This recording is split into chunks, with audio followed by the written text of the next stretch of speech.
Hi, my name is Mads Fly. I'm one of the two designers of Shake That City. The other one is called Torndale Kær.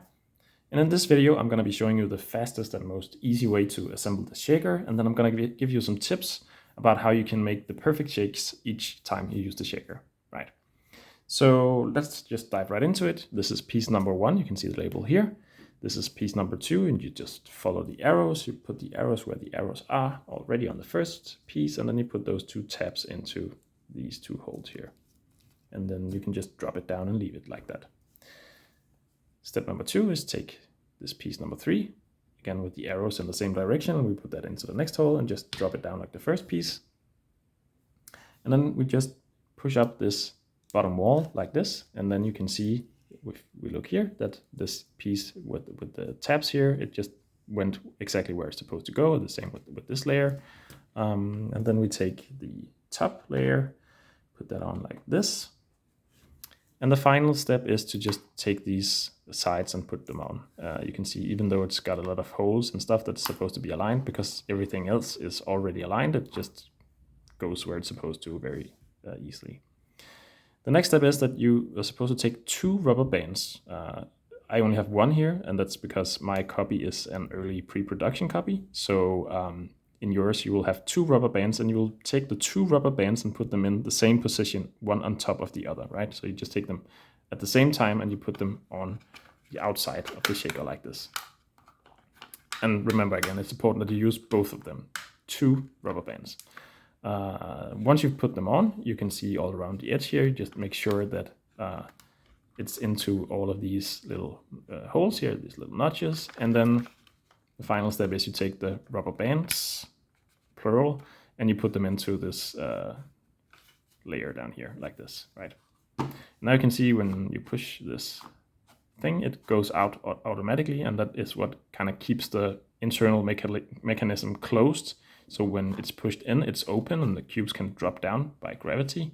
And once it comes back, then it kind of closes and makes sure that no more cubes comes out than necessary. Well, it does in most cases.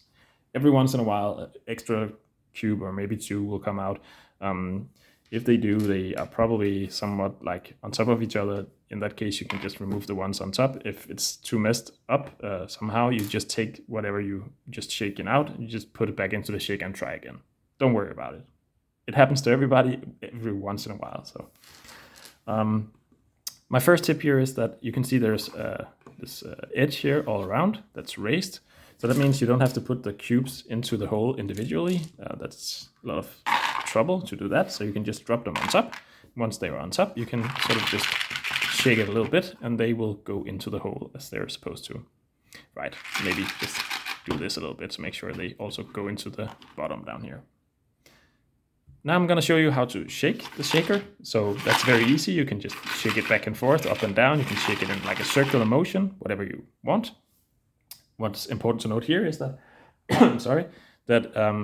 the more you shake it, the more randomizing you are doing. So it's like a deck of cards. The more you shuffle it, the more random it will be, right? So just give it a good shake, but keep it on the table. You don't lift it up or anything like that. You can if you want to, but there's a bigger chance that you might push this while it's in the air somehow, and then you have cubes flying everywhere. You don't want that. So keep it on the table and shake it. And then you just push it a little bit until you hear the cubes drop by gravity. You don't squeeze out the cubes, so don't use a lot of force. Just listen for the cube drop.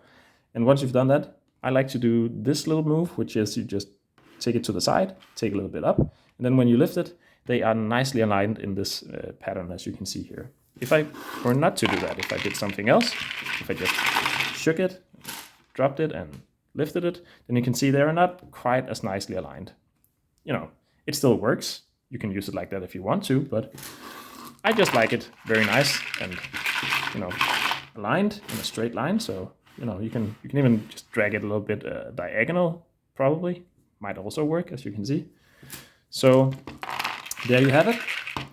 That's how to assemble the shaker in the fastest and most effective way, and a few tips on how to use it. I hope you have fun with Shake That City.